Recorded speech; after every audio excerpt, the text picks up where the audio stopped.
Tashidalek, third person personal pronoun. So now we have she. And for she in Tibetan, it's mo. Mo. Alright. So mo also means female. Female, as in gender male and female. So it's mo also means female. Alright. Now we have he. So for he, it's ko. Ko. Alright. Okay, and ko also means male, as in male and female gender. So we have male as in ko, he as in ko as well. Alright. And for both he and she, we can use kong. Kong. So when we speak in respect, we could use kong for both male and female, for both he and she. Alright, now let's move on to our substantive verb, that is. Alright, and for is, we could take re. Re. Alright, now our new words are for teacher, that is genlak, genlak, genlak. And for doctor, it's menpa, menpa. So here we have, in English, I have written like RGAN. That is actually, I have R, so R is silence. So you have to read as gen and then lak, gen lak.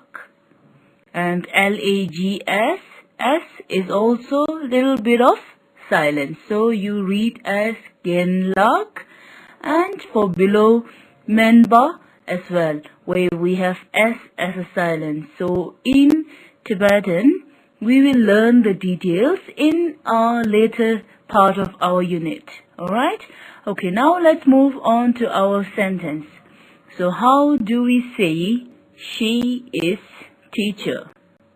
So for she, we have mo, and for is re, and our teacher is gen lak. So our sentence for she is teacher is mo gen lak re. Mo gen lak re. Alright? Okay, now let's move on to our next sentence, which is he is doctor. So for he, that's ko, and is, that is re, doctor, menpa, and our sentence, he is doctor, would be ko menpa re. Ko menpa re. Alright? Now let's move on to our final sentence, which is he or she is teacher. So for both and in respect, we could use kong. So is would be re and teacher is genlak. So our sentence for he or she is a doctor would be kong genlak re. Kong genlak re. Alright, now let's look at our new chapter.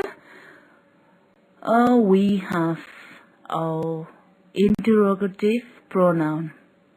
So for who in English, it's su. Su. That is letter sa. And below that, the sign that you see is a Tibetan vowel sign u. So that's su. So for who, it's su. Alright, and then we have our substantive verb. For M, for R, is, we could use either yin, re. Okay, now let's learn some sentence. So how do we say, who am I? Who am I? So for who, that would be su, am, yin, and for I, that's nga. So how do we say, who am I? Nga su yin. Nga su yin. So if I ask you that question, what would you say? How would you say you are Doma? So for you, it's ke, for R, re, and Doma. So ke, Doma, re. So that should be your answer. Alright, now let me ask you a question. How do we say, who are you? Who are you? So, who, su, are you, yin? So, ke, su, yin. So if I ask you, ke, su, yin, what would be your answer?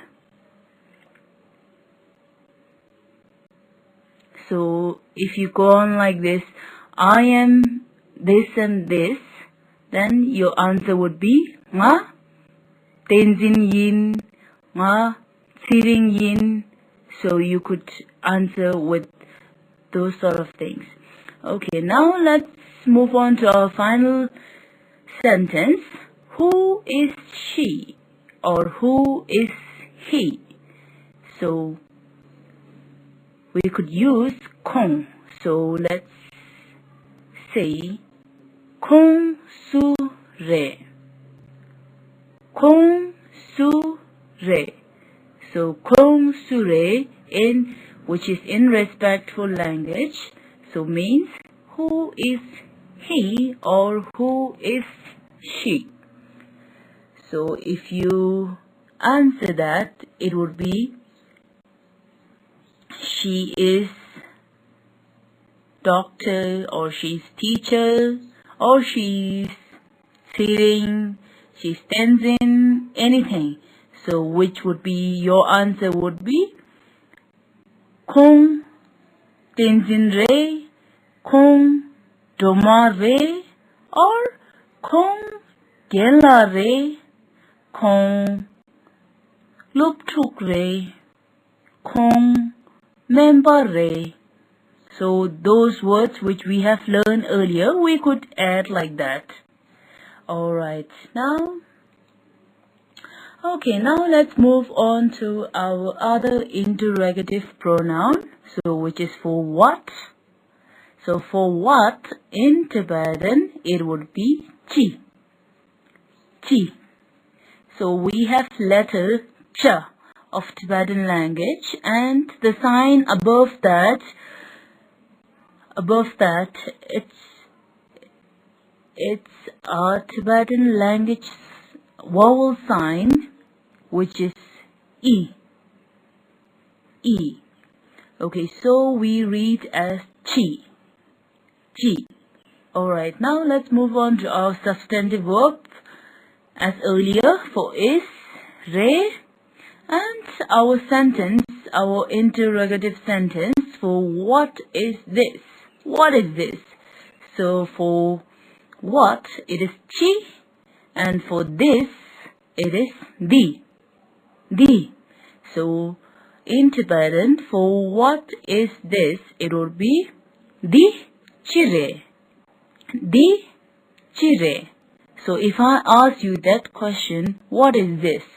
What would you say? So if you see anything in nearby you, so you will say, this is pen. If you say this is pen, for this, it is di, for is, re, and for pen, it is nyugu. So you would say di nyugu re. Alright? And you could add other words as well. So di chokse re, di shanyu re, di lokle re, or you can use those words or nouns in English until you learned the same words in Tibetan. So you could say di computer re, Di pen re. So you could also practice like that. Alright, now let's move on to our second sentence. What is that? So what is that? So for what it is chi, and for that it is the. So what is that in Tibetan would be the chi re. The chi re. Alright, so if I ask you the same question as well, what would be your answer? What is that? Or the chi re. The chi re. So your answer would be the dash dash re. The dash dash re. So same, if you take pen, so you would say the nyuku re. The nyuku re. Or else we could take any name, the tenzin re, the mikma re, the nima re, anything. Alright, now let's learn some new words. So we have yak, and we have tea, and we have fish. Alright, so for we would say the yak re. The yak re. Or else for tea it is cha. Cha. So we would say the cha re. And now our next word, which is for fish, we would say di nya re. So this is fish. Di nya re. Nya. Alright, for yak, it's read as yak. And then tea, cha. Cha. And for fish, it is nya. Nya. So I've also written the answer below. That is a pen, computer, book, hospital, yak. So we would practice the answer for above question as well. Thank you. So for thank you in Tibetan, it is thukji che, thukji che.